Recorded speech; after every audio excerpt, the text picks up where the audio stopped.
Social institutions are established sets of norms and subsystems that support each society's survival. Each sector carries out certain tasks and has different responsibilities that contribute to the overall functioning and stability of a society. There are many ways institutions affect our socialization. Family, religion, and education are three institutions we felt had dramatic effect on our own socialization. In my own personal journal entries, 20% included family, 70% included religion, and 10% had to do with education. In my journal entries, I noticed that there were 20% about family, 8% about religion, and 54% about education. About 50% of my entries were based on education. 45% of my journal entries are compiled of family, opportunities, 22% are religion, and 25% are educational experiences. In my own journal, 40% of the entries included something about family, 48 included something about religion, and 52 about education. 30% of my entries were about my family, 27% were about religion, and 21% were about my education.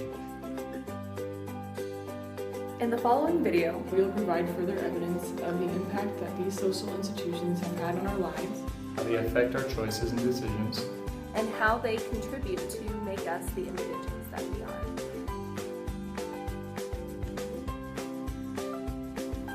Family is the most important thing to me. My family has taught me everything I know. For one of my journal entries, I spoke about Easter Day.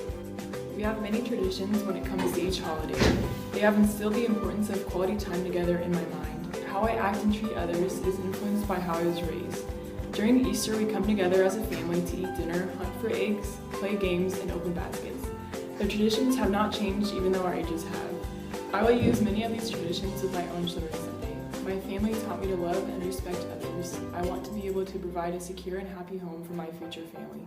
I am grateful for the many experiences I have had with my family and for everything they have taught me. Being a part of my family was not always the easiest thing. My family went through a divorce. It was hard not to live with both of my parents. I did not fully understand why my parents were separating either. My brother and I had to move to an entirely different town. We had no friends in our new schools. The transition was rough, however, this new situation turned out to be a blessing. My brother and I changed for the better. Our grades and family relationships were excellent. Symbolic interactionism shows how each family member has a role within the family.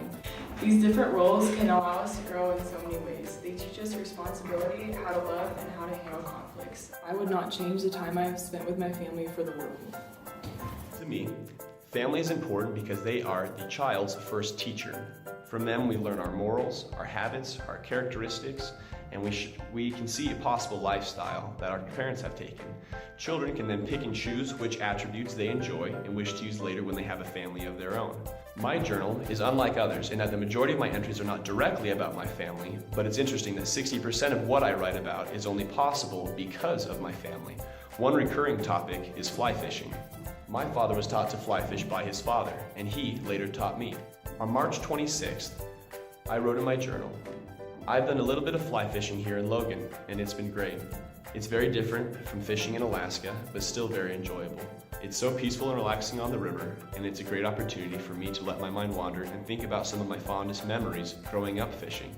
Spending time in the yard with my dad, learning how to cast, fishing for pike on our pond, and I especially remember a trip my dad and I made to Montana Creek in Alaska.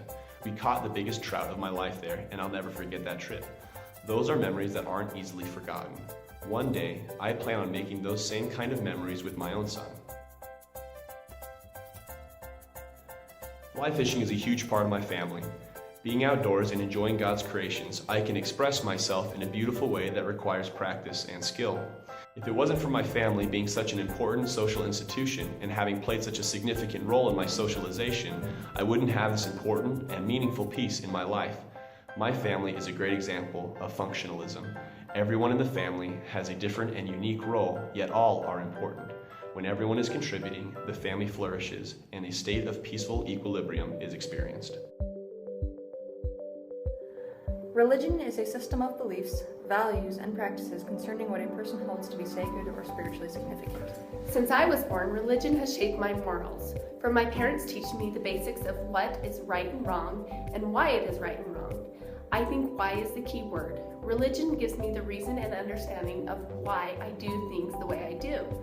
Therein lies purpose.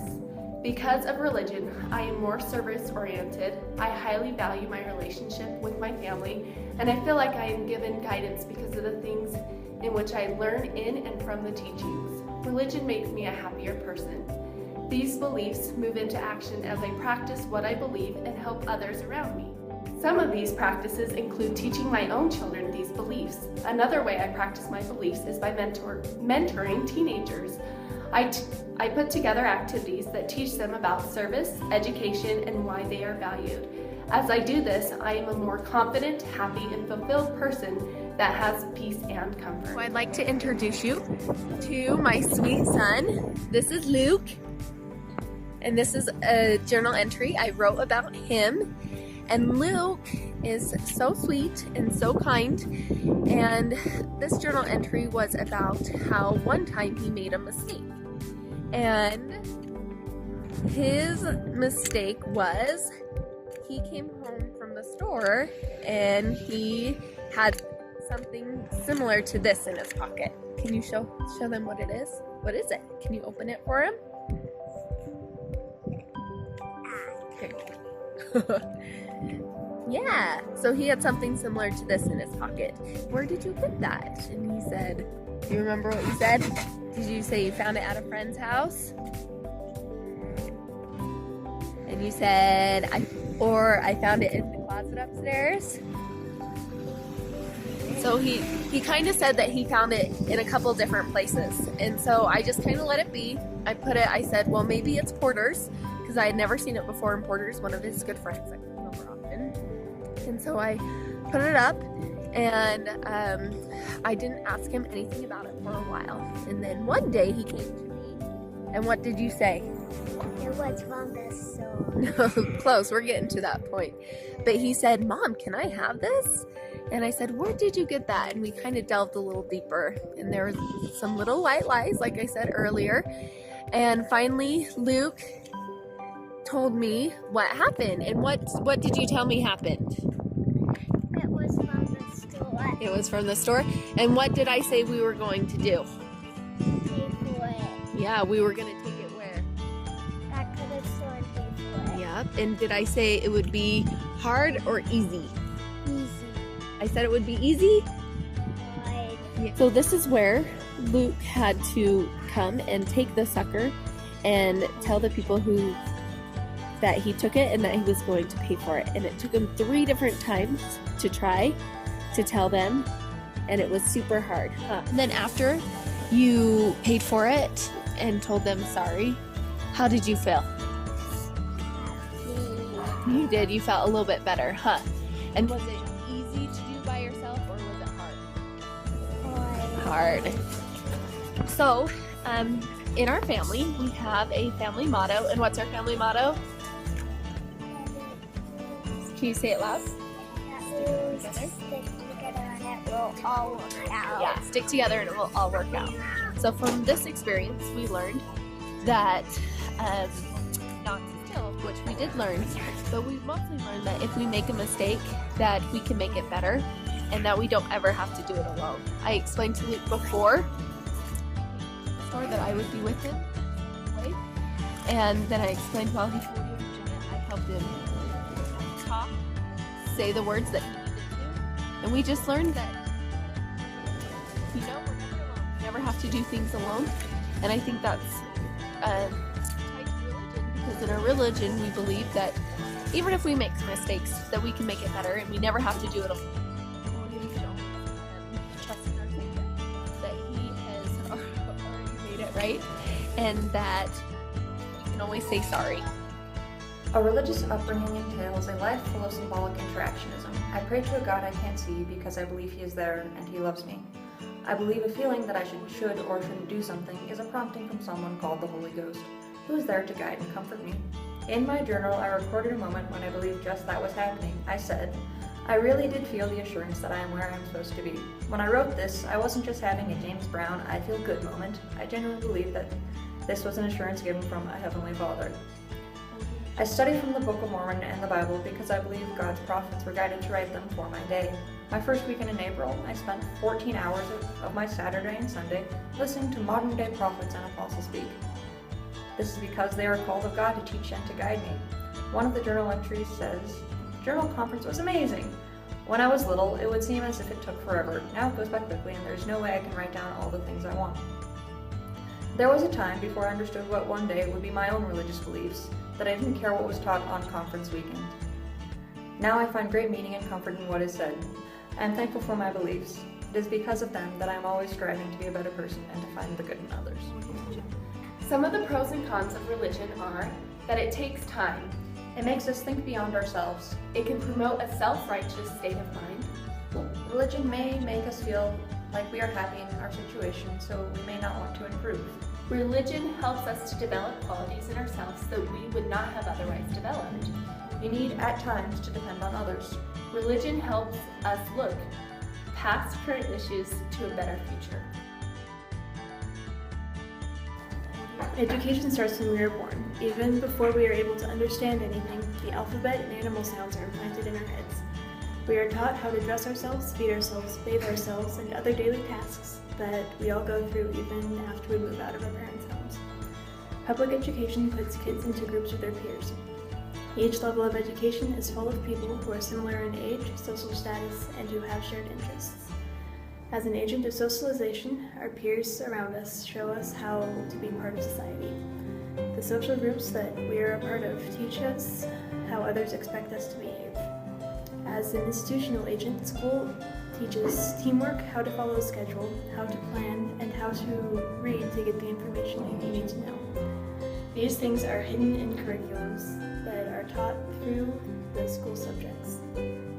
Personally, the mindset that my parents taught me to have towards school has stressed me out. Many of my journal entries are about how I'm stressed out about the next paper I have to write or how long my list of homework is for the week. I have one entry that just talks about how I was excited that my to-do list was shrinking, even though I remember it still had about 4 assignments left on it. 27 of the 50 journal entries that I have reference school or about how much work I had to get done. Almost every entry talks about someone that I go to school with or have in the past, which really shows how much the people that we meet through education shape our lives. I can see how much I planned to get done versus how much I actually got done or procrastinated. During the week that fall registration opened up, I wrote a lot about what my class plan was and what I was changing about. We define an education as a large social institution that teaches the children and youth of society basic academic knowledge, learning skills, and cultural norms. I think education is more than that, though.